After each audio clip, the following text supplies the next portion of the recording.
हे guys, welcome और welcome back to Bhavini vlogs. So guys, आज का व्लॉग जो है बहुत ज़्यादा इंटरेस्टिंग होने वाला है उन लोगों के लिए जो कि उत्तराखंड के किसी भी एग्ज़ाम जैसे कि forest guard, police constable, SI, patwari, कनिष्ठ सहायक, इन सभी एग्ज़ाम्स की तैयारी कर रहे हैं। तो जो भी लोग अभी अभी तैयारी करना शुरू कर चुके हैं तो उनके लिए ये वीडियो बहुत ज़्यादा हेल्पफुल होने वाला है, क्योंकि मुझे पता है जब हम स्टार्टिंग में तैयारी की शुरुआत करते हैं तो हमारे पास कौन कौन सी दिक्कतें आती हैं। पहले तो हमें बुक्स का ही पता नहीं रहता है, फिर उसके बाद बुक्स जब हम ले आते हैं घर पे तो ये समझ में नहीं आता कि उसको पढ़ना कैसे।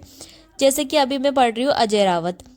अगर आप जानते हैं कि अजय रावत उत्तराखंड के इतिहास की एक बुक है जो कि मोस्टली स्टूडेंट्स के पास होती है, और बहुत सा कंटेंट ऐसा है कि जो इसी बुक से आता है, अजय रावत की हिस्ट्री की बुक से। अब देखिए, जो ये बुक है ना, इसमें आपका जो कुमाऊं का चंद वंश है, पवार वंश है, कत्यूरी वंश है, गोरखाओं का आगमन है, ब्रिटिश शासन है, तो उत्तराखंड में इस तरह की जानकारी इस बुक में आपको देखने को मिल जाएगी। लेकिन ना ही वन लाइनर के रूप में और ना ही एमसीक्यूज के रूप में, बल्कि ये सारी आपकी स्टोरी के रूप में दी गई हैं। ठीक है, तो पूरा स्टोरी वाइज इसमें समझाया गया है। इसलिए आप इस बुक से इस तरह से नहीं पढ़ सकते कि पहले एमसीक्यू सॉल्व करें या फिर वन लाइनर शॉर्ट नोट देख के चल दें। इसको पूरा पढ़ना है तो डिटेल में ही पढ़ना पड़ेगा। तो ये तो बात रही अजय रावत बुक की।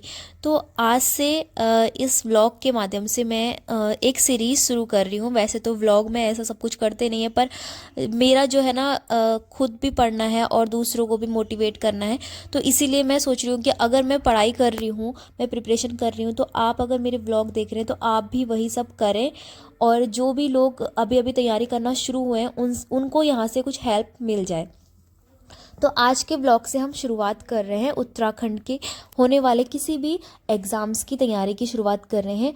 फर्स्ट डे है, तो इन व्लॉग्स के माध्यम से मैं आपको हर दिन एक टॉपिक दिखाऊंगी, टॉपिक बताऊंगी। उसी टॉपिक को आपको भी पढ़ना है। आप अपने साथ साथ अन्य टॉपिक की भी तैयारी कर सकते हैं। जो भी आपका डेली रूटीन है उसमें आप इस चीज़ को भी ऐड ज़रूर करें। और मुझे लगता है कि मेरे तरीके से हो सकता है आप भी उससे रिलेट कर पाएँ कि हाँ, आपको भी याद हो रहा है। तो देखो, आज का जो टॉपिक है ना, वो है अजय रावत की बुक से आपको कुमाऊं का चंद राजवंश पढ़ना है। किस तरह से पढ़ना है, कैसे पढ़ना है, वो भी मैं आपको बता देती हूँ। तो देखो, अजय रावत की बुक में मैंने आपको बताया कि स्टोरी वाइज है। तो आपको क्या करना है, बुक खोलनी है, कुमाऊं का चंद वंश उसमें निकालना है। शुरुआत में ही आपको मिल जाएगा। और कुमाऊं के चंद वंश की ना आपको रीडिंग करनी है। रीडिंग का मतलब है जैसे कि आप स्कूल में जब मैम हमसे रीडिंग करवाती थी तो बस हमें सीधे पढ़ते हुए चले आना था ना, वैसे ही। और अभी मैं भी उस वक्त यही सब कर रही हूँ। इस वीडियो में मैंने कुमाऊं का चंद राजवंश खोला है और बिल्कुल एक तरफ से मैं पढ़ते हुए जा रही हूँ, जबकि मैं 2-3 बार इस चंद राजवंश को पढ़ चुकी हूँ। मैंने अजय रावत की बुक से जो है राजवंश के नोट्स भी बना रखे हैं और आपको शेयर भी कर रखे हैं अपने मेन चैनल पे, टेलीग्राम पे भी शेयर कर रखे। लेकिन उसके बावजूद भी मैं इसको स्टोरी टाइप क्यों पढ़ रही हूँ, क्योंकि स्टोरी की तरह पढ़ने से अगर आप ये सोच के चलेंगे कि आपने इसको कभी नहीं पढ़ा है और स्टोरी की तरह से पढ़ेंगे, उसमें इंटरेस्ट लेंगे, तो आपको बहुत ज़्यादा नई चीज़ें सीखने को मिलती है। क्योंकि कभी भी एक बार में हम इसको पढ़ेंगे ना, तो हमें उतनी चीज़ें हमारे दिमाग में बैठेंगी नहीं। इसलिए आपको ज़ोर ज़ोर से बोल के इसको पढ़ना है। आप जिस भी रूम में अपनी तैयारी करते हैं तो वहाँ पर आपको इतनी तेज बोलना है कि आपके कानों में वो आवाज़ आ सके। ऐसा नहीं कि मन में या फिर गुनगुनाते हुए नहीं पढ़ना है। बिल्कुल ऐसे पढ़ना है कि जैसे चंद राजवंश का संस्थापक सोमचंद को माना जाता है, इस तरह से आपको पढ़ना है। तो यही मेरा तरीका है पढ़ने का। और जैसे अभी आजकल तो मेरे घर में मेहमान आ रखे हैं तो इतना ज़्यादा लिखने का हो नहीं पाता है, लेकिन जब भी टाइम मिलता है तो मैं इसी तरह से अपनी एक बुक लेके साइड में पढ़ लेती हूँ। तो देखो, चंद राजवंश जो है ना, वो थोड़ा लेंदी है, लेकिन ऐसा भी नहीं है कि आप एक दिन में पूरे 24 घंटे में से कुछ घंटे समय निकाल के अपनी पढ़ाई के लिए पूरा चंद राजवंश की रीडिंग ना कर सके। इतना भी वो लंबा नहीं है। ठीक है, तो आपको एक डर्रे से रीडिंग करनी है। 1-1.5 घंटे आप लगातार रीडिंग करें, फिर उसके बाद बीच में गैप लेके अपना कुछ काम वाम करके फिर उसके बाद फिर से अपनी रीडिंग करना स्टार्ट करें। आपको बस ये सोचना है कि हम किसी की कहानी पढ़ रहे हैं, ना कि हमें याद करना है। ये सोच के कभी मत चलना कि हमें इसको रटना है या फिर ये एग्ज़ाम में आ सकता है, इसको अच्छी तरह पढ़ लेती हूँ। नहीं, आपको सिर्फ और सिर्फ, अगर आप न्यू स्टूडेंट हैं तो आपको सिर्फ उसको कहानी की तरह पढ़ना है। और जितना आप कहानी की तरह उसको पढ़ेंगे ना, आपको इंटरेस्ट और भी आने लगेगा कि फिर आगे क्या हुआ, क्योंकि इसमें राजाओं का ऐसे सीरीज़ बन रही है कि उसका बेटा, उसका बेटा, उसका बेटा, फिर लास्ट में इंटरेस्टिंग कहानी आती है। जो चंद राजवंश के होते ही नहीं है वो ही राजा बन जाते हैं। ठीक है, तो इस तरह से आपको पढ़ना है। तो मैं रोज़ आपको एक टॉपिक दूंगी, वो किसी भी सब्जेक्ट से वो टॉपिक हो सकता है। तो आपको समझ में आ गया ना कि आज का जो टॉपिक है वो है आपका कुमाऊं का चंद राजवंश, और इसको आपको कंप्लीट पढ़ना है शुरुआत से। जब वो चंद राजवंश का आगमन यहाँ पर हुआ था, कहाँ पर हुआ, क्यों हुआ, वो कैसे आए, वो किस जाति के थे, उनका संस्थापक किसे माना जाता है। फिर इस सब के बाद आपको पढ़ना है कि सोमचंद से लेके जो लास्ट राजा था चंद राजवंश का, महेंद्र चंद, वहाँ तक आपको पूरा रीडिंग वाइज पढ़ना है। सिर्फ पढ़ना है कहानी की तरह। ठीक है, अभी मैं भी वही कर रही हूँ। तो ये डे 1 है हमारा।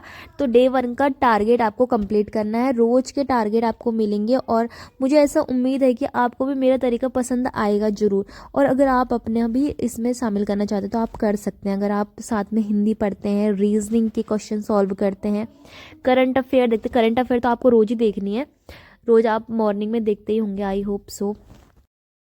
गाइस, सबके घर में ना एक जैसी कंडीशन नहीं होती है। किसी के घर में गेस्ट आए होते हैं, कोई ऐसा होता है कि जिसके घर में फैमिली मेम्बर्स ज़्यादा होते हैं, जॉइंट फैमिली में रहते हैं, तो ज़्यादा उसकी स्टडी पे फोकस नहीं हो पाता है। और कुछ ऐसे भी एस्पिरेंट होते हैं जो लोग बाहर जाके जॉब कर रहे होते हैं, कंपनीज़ में होते हैं, और फिर उसके बाद उनकी अलग अलग शिफ्ट होती है, डे शिफ्ट होती है, नाइट शिफ्ट होती है। फिर उसके बाद वो रूम पर आते हैं, तब जाके अपना कुछ पढ़ाई का देख पाते हैं। और रूम पे तो ऐसा होता है कि कंपनी से आने के बाद आपको इतनी थकान हो जाती है, खाना वाना बनाना होता है, तो बहुत ज़्यादा टाइम आपका उसी में सब चला जाता है। पूरा दिन कब निकल जाता है पता ही नहीं चलता कंपनी लाइफ में। क्योंकि मैंने भी ऐसा देखा है, क्योंकि मैं भी पहले कंपनीज़ में काम कर चुकी हूँ, और मुझे पता है कि वहाँ पे पढ़ाई करना कितना ज़्यादा मुश्किल होता है। लेकिन आपको सिर्फ इतना सोचना है कि 24 घंटे में से आपको 1-2 घंटे तो कम से कम ऐसे निकालने हैं। वैसे तो जो स्टूडेंट्स होते हैं उनको 5-6 घंटे लगभग पढ़ना ही चाहिए। वैसे आपका ऐसा नहीं होता है कि आप घंटे कितना पढ़ रहे हो, आपका ये होना चाहिए कि आप कितना अच्छा पढ़ रहे हैं। आप 1 घंटा भी अगर मन लगा के पढ़ रहे हैं तो वो 4 घंटा ऐसे ही पढ़ने से बहुत ज़्यादा अच्छा होता है, बेटर होता है। तो आप देखिए, अगर आपके घर में कैसी भी कंडीशन है तो आपको बस इतना करना है कि आपको जो भी टारगेट, आप पहले ही मॉर्निंग में उठ के सोच लीजिए कि हाँ मुझे ये टारगेट है, ये पूरा करना है। जैसे कि आज का जो मेरा टारगेट था वो चंद राजवंश की रीडिंग था, पूरे रीडिंग, ऐसा नहीं कि आधा में छोड़ दिया, नहीं, पूरा कुमाऊं का चंद राजवंश मुझे पूरा रीडिंग करना था सिर्फ। क्योंकि मैंने अपने मन में इतना बर्डन नहीं डाला था कि नहीं मुझे याद ही करना है उसको, नहीं, मैंने सिर्फ ये सोचा था कि मुझे सिर्फ और सिर्फ उसकी रीडिंग करनी है, कुमाऊं के चंद राजवंश की। अब देखो, जब ये वाला टारगेट मैं आज कंप्लीट कर लूँगी तो मुझे इतनी ज़्यादा खुशी होगी कि मैं अगले दिन के टारगेट को भी पूरा करना चाहूँगी। तो अगले दिन का टारगेट आप ये सेट करें कि आपको उसके नोट्स बनाने हैं। क्योंकि आप एक बार रीडिंग कर चुके हैं पूरा, कभी भी नोट्स बनाते बनाते रीडिंग नहीं करनी चाहिए। आपको पहले 2 बार रीडिंग करनी चाहिए अच्छी तरह से, उसको पढ़कर समझना चाहिए, फिर जाके उसके नोट्स बनाने चाहिए। क्योंकि जब हम नोट्स बना रहे होते हैं और साथ में कहानी भी पढ़ रहे होते हैं तो वो आधा आधा आधा करके कट कट हो जाता है, और कुछ नए फैक्ट हमें पता चलता है, फिर वो नोट्स में ऐड नहीं हो पाते हैं। तो इसलिए पहले पूरा उसको पढ़ें और फिर उसके बाद नोट्स बनाएं। मैंने भी खुद ऐसे ही किया था। मेरे भी जो चंद राजवंश के नोट हैं वो पहले मैंने उसको पूरा पढ़ा है।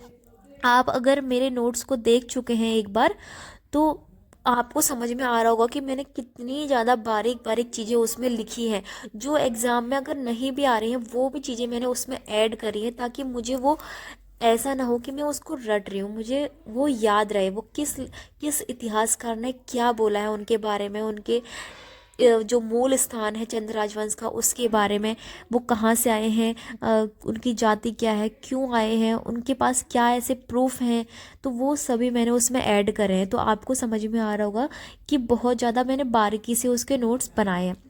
उसी तरह से आपको पवार वंश को भी पढ़ना है। लेकिन आपको, अगर आप चाहते हैं कि मेरे साथ अपना टारगेट कंप्लीट करते रहें, जो मैं पढ़ रही हूँ वो ही आप भी पढ़ें, और अपना अगर आप ऐड करना चाहते हैं तो आप अपना भी ऐड कर सकते हैं, ऐसा कुछ नहीं है। अगर आपको टाइम नहीं मिल रहा है तो आप अपना भी ऐड कर सकते हैं।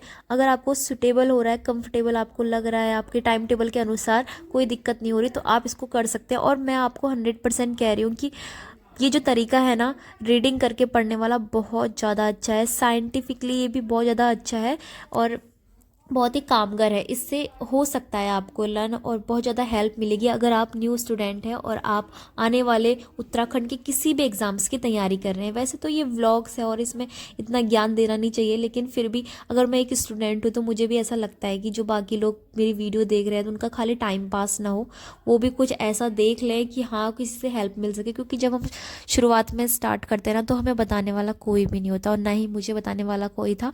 मैंने तो बस अपनी जब पढ़ाई स्टार्ट करी थी मुझे ये तक नहीं पता था कि कौन सी बुक है, क्या है, किसको कैसे पढ़ना है। लेकिन जब पढ़ते रहते हैं एक दो लोगों की बातें सुनते हैं, उनका पढ़ने का तरीका देखते हैं तो खुद ही समझ में आने लग जाता है कि हाँ कैसा है। और एग्ज़ाम्स देना बहुत ज़रूरी है, सारे फॉर्म्स भरे, एग्ज़ाम दें, उससे बहुत ज़्यादा पता चल जाता है, अंदाज़ा हो जाता है कि हमारी स्टडी कैसी है। प्रैक्टिस सेट आप अच्छा हाँ आप बोल रहे थे कि टेलीग्राम की लिंक वो भी मैं ऐड कर दूँगी। मैं उस वाली वीडियो में ऐड करना भूल गई थी, लेकिन अब मैं जितनी भी वीडियोज़ बनाया करूँगी उसके डिस्क्रिप्शन में ज़रूर अपने टेलीग्राम की लिंक वगैरह भी कनेक्ट कर दूँगी ताकि आप मेरे नोट्स वहाँ से ले सकें। ठीक है, और अगर आपने मेरे मेन चैनल को नहीं देखा है तो आप देख सकते हैं, वहाँ से भी आपको हेल्प मिल सकती है। अदरवाइज़ आपको जहाँ से सुटेबल लगता है आप वहीं से पढ़ें। आप जिस भी यूट्यूब चैनल से पढ़ना चाहते हैं वहाँ से पढ़ें, बुक्स से पढ़ें। इतना तो कॉमन सेंस आपके पास होगा ही कि आपको कहाँ से कंफर्टेबल हो रहा है।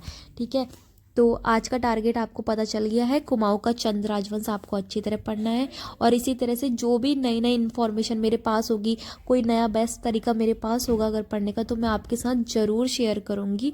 ठीक है, क्योंकि ज्ञान हमेशा बांटने से ही बढ़ता है, अपने पास रखने से कभी ज्ञान नहीं बढ़ता है। जितना लोगों को समझा के आता है उतना ही हमारा ज्ञान बढ़ता जाता है। तभी तो टीचर्स लोग जो पढ़ाते हैं उनका ज्ञान कितना ज़्यादा बढ़ता है, क्योंकि उनको अनुभव होते रहता है, वो बार बार एक ही चीज़ को बताते रहते हैं स्टूडेंट्स को।